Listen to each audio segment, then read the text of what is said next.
বিজেপিৰ বৰ্ধিত ৰাজ্যিক কাৰ্যনিৰ্বাহকত ৰাজ্য চৰকাৰে গ্ৰহণ কৰিবলগীয়া কেইবাটাও গুৰুত্বপূৰ্ণ সিদ্ধান্তৰ কথা দলীয় কাৰ্যকৰ্তাৰ সন্মুখত সদৰি কৰিলে মুখ্যমন্ত্ৰী ডক্টৰ হিমন্ত বিশ্ব শৰ্মাই। ৰাজ্য চৰকাৰে শেহতীয়াকৈ প্ৰণয়ন কৰিবলগীয়া কেইবাখনো বিশেষ আইনৰ সন্দৰ্ভত আলোকপাত মুখ্যমন্ত্ৰীৰ। এতিয়াৰে পৰা লাভ জেহাদৰ দোষীৰ বাবে থাকিব আজীৱন কাৰাদণ্ডৰ শাস্তি। এই সন্দৰ্ভত শীঘ্ৰে নতুন আইন আনিব ৰাজ্য চৰকাৰে। অহা কিছুদিনৰ ভিতৰতে এখন নতুন আইন আনিম য'ত নেকি লাভ জেহাদৰ কাৰাদণ্ড আজীৱন কাৰাদণ্ডলৈ আমি ৰূপান্তৰ কৰিম। এতিয়াৰে পৰা ৰাজ্যত হিন্দুৰ ভূমি মুছলমানে ক্ৰয় কৰিলে আৰু মুছলমানৰ ভূমি হিন্দুৱে ক্ৰয় কৰিলে ক্ৰয় বিক্ৰয়ৰ অনুমতিৰ বাবে লাগিব মুখ্যমন্ত্ৰীৰ অনুমোদন। আগতে ইণ্টাৰ ৰিলিজিয়ন মাটি ট্ৰান্সফাৰ হৈছিল।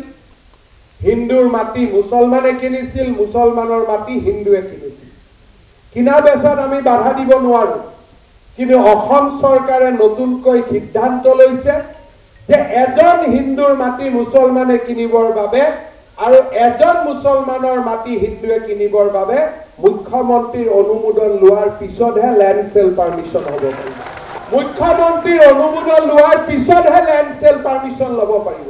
অবিভক্ত গোৱালপাৰা আৰু ট্ৰাইবেল বেল্টৰ ভূমি বেচা কিনাৰ সন্দৰ্ভতো নতুন আইন আনিব ৰাজ্য চৰকাৰে।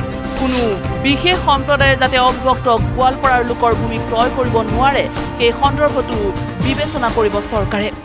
অবিভক্ত গোৱালপাৰা জিলা ৰাজনৈতিকভাৱে আমি কিমান শক্তিশালী সি ডাঙৰ কথা নহয়। ই অসমৰ এক অভিন্ন অংগ আছিল।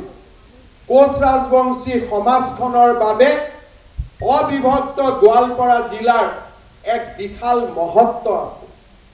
কিন্তু এটাকৈ থলুৱা লোকসকলৰ পৰা মাটি এটা বিশেষ সম্প্ৰদায়ৰ লোকে কাঢ়ি লৈ গৈ আজি আমাক নিজৰ মাটিতে সংখ্যালঘুত পৰিণত কৰিছে। ৰাজ্য চৰকাৰে এক প্ৰস্তাৱ লৈছে যে অহা কিছুদিনৰ ভিতৰতে আমি এখন আইন আনিম যে অবিভক্ত গোৱালপাৰা জিলাত কোনো আমাৰ মাটি বিশেষ সম্প্ৰদায়ৰ লোকক বিক্ৰী কৰিব নোৱাৰিব। জনজাতীয় লোক, অনুসূচিত জাতিৰ লোক, অন্যান্য পিছপৰা সম্প্ৰদায়ৰ লোকৰ মাজত যিখিনি মাটি বাচি আছে এই মাটিখিনি আমি আৰু ট্ৰান্সফাৰ হ'বৰ কাৰণে দিব নোৱাৰো। এতিয়াৰে পৰা অসমত জন্ম হোৱা লোকৰ সন্তানেহে ৰাজ্যত লাভ কৰিব চৰকাৰী চাকৰি। থলুৱাৰ নিযুক্তি মানুহৰ বাবে শ্লোগান আছিল। যেতিয়া কংগ্ৰেছ দলে কয় যে বিজেপিৰ দিনত থলুৱা নিযুক্তি হোৱা নাই, মই তেওঁলোকক আহ্বান জনাম 1 লাখ নিযুক্তি হোৱা ল'ৰাৰ ঠিকনা সহকাৰে মই আপোনালোকক দিম। কোনজন মানুহ থলুৱা নহয় আপোনালোকে ক'ব। কিন্তু তাৰ ওপৰত গৈও আমি সিদ্ধান্ত লৈছো যে অহা 2 মাহৰ ভিতৰত আমি নতুন ডমিচাইল নীতি আনিম য'ত নেকি স্পষ্টভাৱে লিখা ৰ'ব যে অসমৰ মাটিত জন্ম পোৱা মানুহে অসমত চৰকাৰী চাকৰি পাব। আৰু বৰ্ধিত কাৰ্যনিৰ্বাহকৰ পৰাই কংগ্ৰেছক সকিয়নি মুখ্যমন্ত্ৰী মুখ জোকাই নল'ব। মই আগতে কৈছো কংগ্ৰেছক পগলা কুকুৰক জকাই নল'ব। যেতিয়ালৈকে লেখা মেলি বান্ধা থাকে ঠিক থাকে। যেতিয়া কোনোবাই শচীন তেণ্ডুলকাৰক খং উঠাই লয় তেতিয়া 200-300 মাৰি দিব পাৰে ক্ৰিজত। বিধানসভাৰ নিৰ্বাচনৰ বাবেও দলীয় কাৰ্যকৰ্তাসকলক সাজু হ'বলৈ আহ্বান জনালে মুখ্যমন্ত্ৰীয়ে। বিধানসভাৰ নিৰ্বাচনত কোনে টিকট লাভ কৰিব, কোনে লাভ নকৰে এই সন্দৰ্ভতো তাৎপৰ্যপূৰ্ণ মন্তব্য মুখ্যমন্ত্ৰীৰ। সিলেক্টিভলি জিকা হাৰাটো হিচাপ নহয়। অসমৰ মানুহে কৈছে যে বাবা তোক এইবাৰ যোৰহাটখন নিদিওঁ, তাৰ জেগাত তোক কৰিমগঞ্জখন দিলোঁ। মায়ে যি দিছে সেইটোতে আমি সন্তুষ্ট। বহুত মানুহে মোক প্ৰশ্ন কৰে যোৰহাটখন কিয় হাৰিলোঁ। মই প্ৰশ্ন কৰোঁ ভাই কৰিমগঞ্জখন কিয় জিকিলোঁ, সেইটো প্ৰশ্ন কিয় নকৰোঁ। কোনো নিৰ্বাচনতে মানুহে প্ৰত্যেকবাৰে প্ৰত্যেকটা চিট নিজিকে। 126টা চিট পৰিৱৰ্তন হৈ থাকিব। এইবাৰ MLA যিসকল বহি আছে গোটেইবিলাক অহাবাৰ জিকিব নেকি? কোনোবাই টিকট নাপাব, কোনোবাই নিজিকিব। চৰকাৰ হৈ গ'ল, মুখ্যমন্ত্ৰী হৈ গ'ল, আমি সুধি থাকিম জাগিৰতো কিয় নিজিকিল। 126টা চিট প্ৰত্যেকবাৰে জিকিব নোৱাৰে, কিন্তু যিটো চিট আমি হাৰো তাত আমাৰ কাৰ্যকৰ্তাসকলে আত্মসমালোচনা কৰিব লাগিব যে আমি কিয় নিৰ্বাচনত প্ৰতিদ্বন্দ্বিতা হাৰিলোঁ।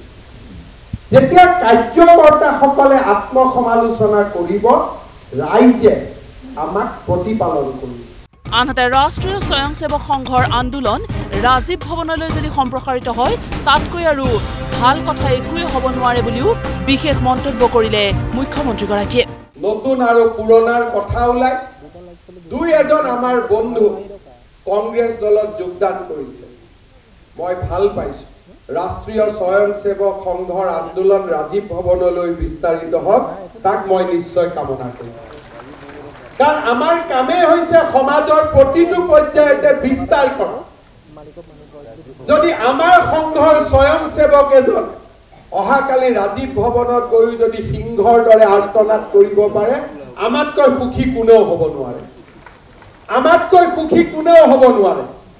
কাৰণ ৰাষ্ট্ৰীয় স্বয়ংসেৱক সংঘৰ আদৰ্শ বিজেপি নিৰ্মাণ কৰা নহয়, সমাজ নিৰ্মাণ কৰা, ৰাষ্ট্ৰ নিৰ্মাণ কৰা। শেহতীয়াকৈ লোকসভাৰ নিৰ্বাচনত যোৰহাটত দলৰ পৰাজয়ৰ সন্দৰ্ভত সকলো কাৰ্যকৰ্তালৈ মুখ্যমন্ত্ৰীৰ বিশেষ পৰামৰ্শ, বিশেষ বাৰ্তা পৰাস্ত প্ৰাৰ্থী তপন গগৈলৈ।